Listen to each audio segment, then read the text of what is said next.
Facebook ঘাঁটতে ঘাঁটতে একটা পুরনো পোস্ট আমার চোখে পড়ল। অনেক আগে করেছিলাম, কিন্তু বর্তমান পরিস্থিতির সঙ্গে এতটা মিলে যাবে ভাবিনি। পোস্ট একটু শেয়ার করি আপনাদের সাথে।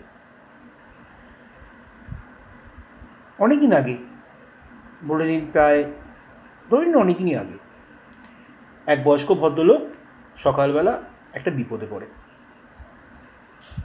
বিপদ থেকে কীভাবে বেরোবে তার কোনো কুল কিনারা খুঁজে পায় না। তো কী করবে? তো সে ভাবে যে আমার বাড়ির কাছাকাছি যারা আছে তাদের থেকে আমি একটু পরামর্শ নেব। যেমন ভাবা তেমন কাজ। তো লোকটার বাড়ির কাছাকাছি দুটো লোক থাকতো। প্রথমজন হচ্ছে ব্যাধ। ব্যাধ কাদের বলে? শিকারী, যারা বনে গিয়ে শিকার করে আনে। তো লোকটা ভাবলো, না, লোকটা যখন বনে গিয়ে শিকার করে আনে তখন তার মানে প্রচুর তার বুদ্ধি, নইলে বিভিন্ন টেকনিক দিয়ে কখনো সে শিকার করতে পারে না। সে তার সমস্যার সমাধান করবেই করবে। আর কিছু না ভেবে চলে গেল ব্যাধের বাড়িতে। তো গিয়ে দেখলো ব্যাধ তখনও নেই তার বাড়িতে, কিন্তু বাড়ির সামনে একটা খুব সুন্দর কাকাতুয়া বসে আছে। কোনো খাঁচার মধ্যে নেই, জাস্ট দাঁড়ের ওপর আছে, পায়ে শিকল বাঁধা। অপরূপ সুন্দর দেখতে, যেমন রূপ তেমন রং। দূর থেকে দেখে তার মানে চোখটা জুড়িয়ে যাবে। ভদ্রলোক খুব ভালো লাগলো। ভদ্রলোক এগিয়ে গেলেন কাকাতুয়া থেকে একটু আদর করতে। কিন্তু কাকাতুয়াটা এমন বিশ্রীভাবে তার সঙ্গে ব্যবহার করল, অশ্রাব্য ভাষায় গালাগাল দিল এবং আঁচড়ে দিতে শুরু করলো। এর মধ্যে ব্যাধ এসে পড়ল। ব্যাধ এসে পড়াতে কাকাতুয়াটা হট করে বলল, প্রভু, আপনার ঘর থেকে উনি জিনিস চুরি করছিলেন, আমি দেখেছি। ব্যাধটাও আগে পিছিয়ে কিছু না ভেবে না জেনে, কার সঙ্গে সে কথা বলছিলাম না বুঝে, ভদ্রলোককে চরম হেনস্থা করলো, এমন গায়ে হাত অবধি তুলল। ভদ্রলোকটা খানিক বুঝতে পারলো না যে কি হলো। সে তো এসেছিল সাহায্য চাইতে, ব্যাধকে একজন অভিজ্ঞ মানুষ ভেবে, তার অভিজ্ঞতার এই দাম দিল। মনের দুঃখে সে সেখান থেকে ফিরে যেতে লাগলো। ভাবলো, না, আমার ব্যাপারটা কারোর সঙ্গে আলোচনা করার বিষয়ই নয়। সেই রাস্তাতে যখন সে ফিরছিল, তার চোখ পড়ল তার এক প্রতিবেশীর দিকে। তিনি একজন স্বনামধন্য সেই এলাকার পণ্ডিত। তো প্রথমবার সেই লোকটা ভাবলো যে আমি তো একজনকে খুব জ্ঞানী ভেবেছিলাম, গুণী ভেবেছিলাম, তো তার বাড়ি গিয়ে আমাকে খুব হেনস্থা হতে হলো। তো ইনিও আবার সেই একই গোত্রের হবেন না। তো গেল বাড়ির দিকে, গিয়ে থমকে দাঁড়ালো। তার বাড়ির সামনে ঠিক একই রকম একটি কাকাতুয়া বসে আছে, ঠিক যেমন সেই ব্যাধের বাড়ি দেখেছিল। একই রকম দেখতে, একই রূপ, একই রং। যেন মনে হচ্ছে কেউ যেন মানে ছবিটা এঁকে দিয়ে গেছে এরকম। ভদ্রলোক একটু ঘাবড়ে গেল যে আবার না তার কপালে হেনস্থা জোটে, কারণ তার খানিকক্ষণ আগে যা অভিজ্ঞতা হয়েছে সে অভিজ্ঞতাটা চরমতম অভিজ্ঞতা। তো সে ভদ্রলোক কী করলেন, আস্তে আস্তে সরে যাচ্ছিলেন। সেই সময় কাকাতুয়াটা খুব মিষ্টি সুরে ডেকে বলল যে মহাশয়, আপনি বসুন, আপনি এখানে বসুন। আমার গৃহস্বামী বাড়িতে এক্ষুনি নেই, উনি একটু কাজে বেরিয়েছেন, উনি শীঘ্র চলে আসবেন, আপনি বসুন। ভদ্রলোক অবাক। ভদ্রলোক ভাবলো, আমি একটু আগে একজনের কাছে গেলাম, সে আমার সঙ্গে এত বাজে ব্যবহার করলো, একই রকম পাখি, কিন্তু এই পাখিটি আমাকে যা আপ্যায়ন করলো বা যে ব্যবহারটা আমার সঙ্গে করলো, আমার মনটা ছুঁয়ে গেল।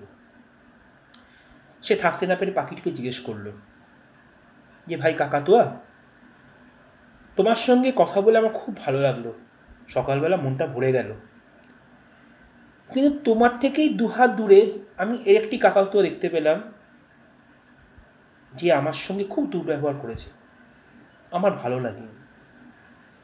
আমি খুব বিশ্বাস করে তার কাছে গেছিলাম, কিন্তু সে আমার মনটা ভেঙে দিল। কাকাতুয়াটি সব বুঝতে পারে, খুব নম্র স্বরে তাকে বলে, মহাশয়, আপনি যে কাকাতুয়াটিকে দেখে এসছেন আমার মতন, সে শুধু আমার মতন নয়, সে দেখতেও আমার মতন, বয়সও আমার মতন, এবং জন্ম একই জায়গায় হয়েছে। আরও শুনলে আশ্চর্য হবেন, সে আমার যমজ ভাই। কিন্তু দুজনের মধ্যে পার্থক্য কেন? পার্থক্যটা এই জন্যে যে তার প্রতিপালন হয়েছে ব্যাদের ঘরে। একটাই কি শিক্ষা দিয়েছে? হিংসা। তার যা স্বভাব সেটাই দিয়েছে, গালাগাল করা, হিংসা করা। কারণ ব্যাদের স্বভাবটা কি? সে মনে গিয়ে স্বীকার করে খায়। স্বীকার করতে গেলে ছলনা করতে হয়, সেই ছলনা সে পাখিকেও শিখিয়েছে। কারণ এখানে পাখির কোনো দোষ নেই। যতটা দোষ ওই পাখিটার নয়, ততটাও গুণ আমার নয়। এই কাকাতুলো সেটা বোঝালো। অপরদিকে আমার প্রতিপালন হচ্ছে কোথায়? পণ্ডিতের বাড়িতে, যেখানে আমি সকালবেলা উঠে কি করতাম? শ্লোক শুনতাম, ভালো কথা শুনতাম, 5টা লোক তাদের সঙ্গে কথা বলতে পারতাম। এই হলো মেন গল্প। জানি না এই কথাটা এখন কতটা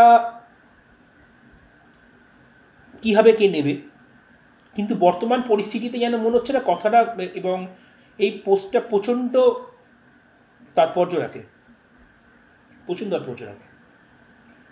বর্তমান যে পরিস্থিতির মধ্যে দিয়ে আমরা যাচ্ছি, বর্তমান যে পরিস্থিতি আমাদের হয়ে আছে, তাতে সবথেকে বড় এবং সবথেকে দুঃখের বিষয় হচ্ছে শিক্ষা। শিক্ষা থাকলে এই জিনিসটা হয় না। আমরা আজকের এই পৃথিবীতে দাঁড়িয়ে নিই, আমরা ভারতীয়রা খুব গর্ব করি যে আমাদের শিক্ষা শতাব্দী প্রাচীন। দেশ বিদেশ থেকে প্রচুর লোক আমাদের শিক্ষা নিতে আসতো। আর আজকে সত্যি আমাদের লজ্জা হওয়া দরকার যে সারা বিশ্বের কাছে আমাদের মুখ পুড়ে গেছে, সারা বিশ্বের কাছে।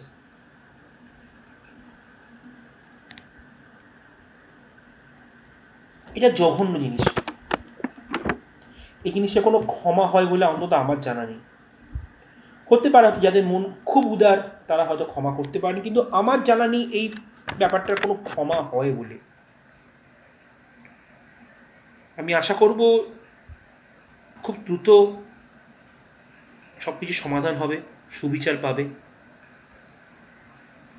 এবং আমরা আবার জগৎ সবাই নিজেদের সম্মান ফিরে পাবো। ভালো থাকবেন।